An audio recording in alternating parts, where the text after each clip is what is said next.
Hey guys, Solid here. Hope you're all doing well. In this video, I'm going to go through the 10 major mistakes that I made that landed me in hospital on an adventure ride. Or you could call this 10 excuses I prepared earlier to justify why I suck riding off-road. Let's roll that intro and get into it.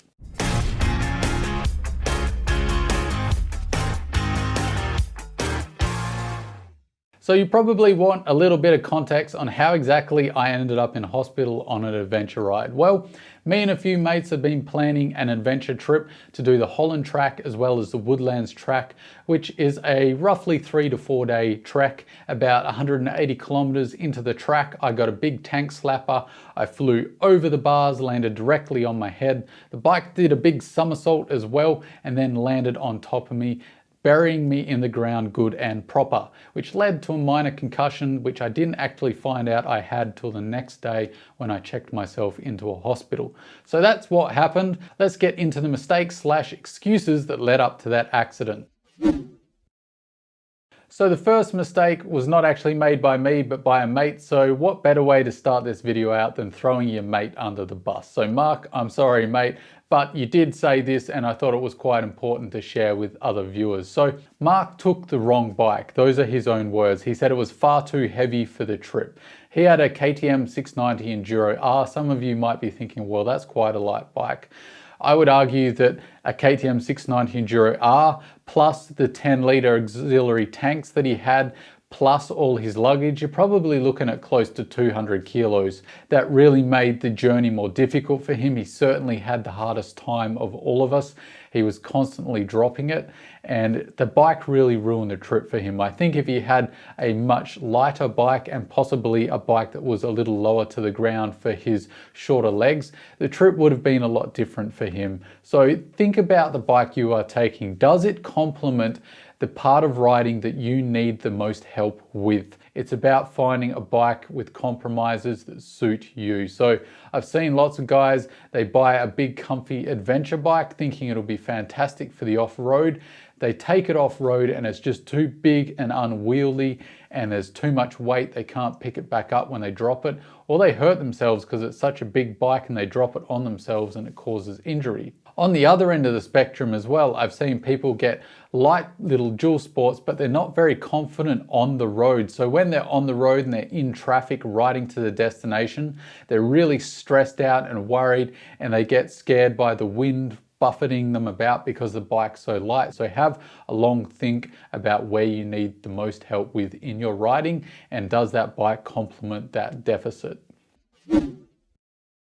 Don't pack your fears. What do I mean by don't pack your fears? Well, I was worried about running out of fuel and worrying about breakdowns. So I packed too much fuel and I packed too many tools, which led to too much weight, and that weight was actually up quite high, which made the bike a lot more top heavy and it made it a lot more work when I had to pick it up when I dropped it.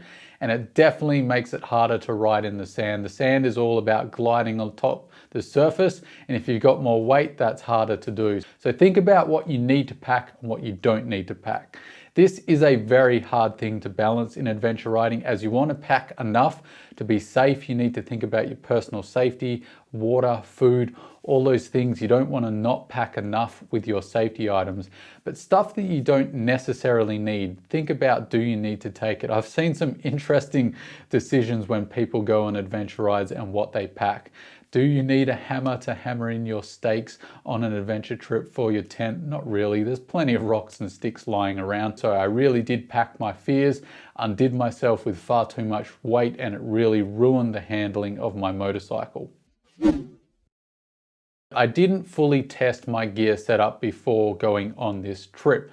I didn't bother with taking the fuel and the water I was going for the trip, but I packed everything else up and we went for a test ride. Now, I really should have packed that water and that fuel to see how it turned out, because that really did affect the handling of my bike, as those were my two heaviest items. So that was a really stupid decision on my part, and one I actively made because I was just too lazy to go and get fuel and put all the water in the bottles. But again, Mark made the biggest mistake here. He didn't actually come on the rundown, and this really undid him halfway through the trip. So He had a fuel bladder which was mounted where a pannier would usually be on the side of the bike, and it was in direct sunlight. And one of the things we didn't account for was a jump in the weather. So we went from the mid 20 degrees to the mid 30 degrees for the second day of the trip. And halfway through the trip, the fuel bladder exploded because obviously the gases expanded with the heat. No one thought to back off the cap. We were all guilty of that, and fuel burst and went everywhere. Luckily, we didn't cause a fire, which is a major problem here in Australia, so thank goodness that didn't happen. But it could have been a lot worse than it was. But it meant that Mark no longer had fuel for the return journeys. But it really is indicative of testing your gear before you go. Because Mark hadn't tested his gear in different situations, he didn't know how that fuel bladder was going to respond to the heat and where best to pack it. So have a think about that. And not only that, Mark also said the same thing as me, that he packed too much and he packed it too high. So both of us kind of got undone there. So do a test run, make sure you understand and know your gear before you go so you don't find out the problems mid-trip. Ride your own pace. An adventure trip is a marathon, it's not a race. So go at your own pace. I had a better rider out in front of me, and so for most of the day, I was just trying to keep up. And rather than trying to keep up, I should have backed off so that I would make it to the destination safely. But instead, I let my ego get in the way and I kept trying to keep up, which led to the accident as well. I think this was a major reason why. I was going a little too fast for my reaction skills because I was so tired and hot and sick. And so I should have backed off and really ridden to all those scenarios rather than try and keep up with my mate, who was the better rider and was probably riding at a comfortable pace for himself. So I should have been doing the same. Mark was smart enough to be riding at his own pace as well because he was struggling much more than either myself or Jeff. So he approached that intelligently. I let my ego get in the way. So ride your own ride. It's a marathon, not a race. Don't ride sick. I actually had a serious sinus infection. I knew that I needed surgery on it. I actually had the surgery booked in, but I really wanted to go on this ride beforehand. I'd been able to do day rides successfully with this infection. I was just taking painkillers and it hadn't really affected my riding too badly. So I thought I'd be fine on this adventure trip. It really didn't wreck me too badly. It's fine with some painkillers, but it really meant that I wasn't 100%. And in those situations where you're doing a multi-day trip, it's technical riding, it's hot and exhausting work, you really do need to be on your A game, not your Z game like I was. So it was a stupid decision. So don't let your enthusiasm and your need to be part of the group put you in a dangerous situation like it did for me. Are you prepared for the ride? Now this takes a couple of different layers. For me, the preparation was in a lack of time to accumulate all the gear I needed for this trip. I had to think about workarounds and quick fixes for a few things. So one of those things was I had a duffel bag that was far too big. So one, I overfilled it. Two, I didn't have the money to get bigger saddlebags so I could keep my weight down low. So if I had had more time and a better budget, I would have either been able to get some more appropriate saddlebags or lighter weight and compact gear to fit in the duffel bag that I already owned, rather than getting the bigger oversized duffel bag to accommodate my large amount of gear and me packing my fears. Think about that as well. Are you prepared for the trip, both with your gear, your bike, and your riding ability? Have a think on that. Do you have the experience in all the facets of each area to go on this trip? Are you familiar with all your safety techniques, your navigation, your bike skills, your fitness, your health? All of those things come into account. Do you have enough experience and are you prepared for the trip? I probably jumped too far from an overnight trip to a 4-day intermediate trip. So I'd been riding a year at this time and it was just enough time to get overconfident. So I thought going from a 1-day trip to a 4-day trip would be no problem, and especially the difficulty of the track. I really should have built my adventure chops up. I should have gone from 1 day to 2 days, or 1 to 3 days, no, 1 to 4 days maybe, but a much easier trip. So there's a lot of things to factor in when you're going on a multiple day ride. So think about building up to it rather than trying to take over the world and do the most magical trip you can imagine straight out of the gate. Build up to your dreams is what I'm saying, and plan it thoroughly and have a think about whether you're actually ready for it. Ride to the conditions. I spoke about this briefly before, but we had a jump in the weather from 25 degrees to 35 degrees. So that's quite a big jump. The heat really did start to drain on me after lunchtime, and I just tended to ignore it and put it to the back of my head and kept riding at the pace I was riding at. I really should have backed off to accommodate for the exhaustion I was experiencing from the heat, but rather than doing that, I just kept up the pace. I was just enjoying the moment, the scenery was beautiful, and I was having fun trying to keep up with my mates. So there were lots of things keeping me engaged, so much so that I didn't really start paying attention to the fatigue I was experiencing until it all came undone. And that's when I realized I really should have been riding far slower and more gentle than I had been, just to accommodate for my tiredness and exhaustion. Have a long think about riding to the conditions that you're experiencing. Be cautious of injuries. Get your injury checked out as soon as possible by a health professional. I didn't bother doing this, and this was probably a mistake in retrospect. By the time I did get to a hospital, the doctor and all the nurses gave me an absolute bollocking. I'd had a serious concussion before in my life, so I knew this one wasn't that bad, and I knew I could ride with it. So I think I did make the right choice in that. I rode very slowly. Mark rode all the way with me to make sure I was okay. Thanks for that, by the way, buddy. And so we got out of there okay. So there's only one way in and one way out of that trail. So it would have either meant a helicopter, like I said, or riding out, and I just rode out because I don't think the injuries I had justified a massive helicopter when those services could be going to someone with a life-threatening injury.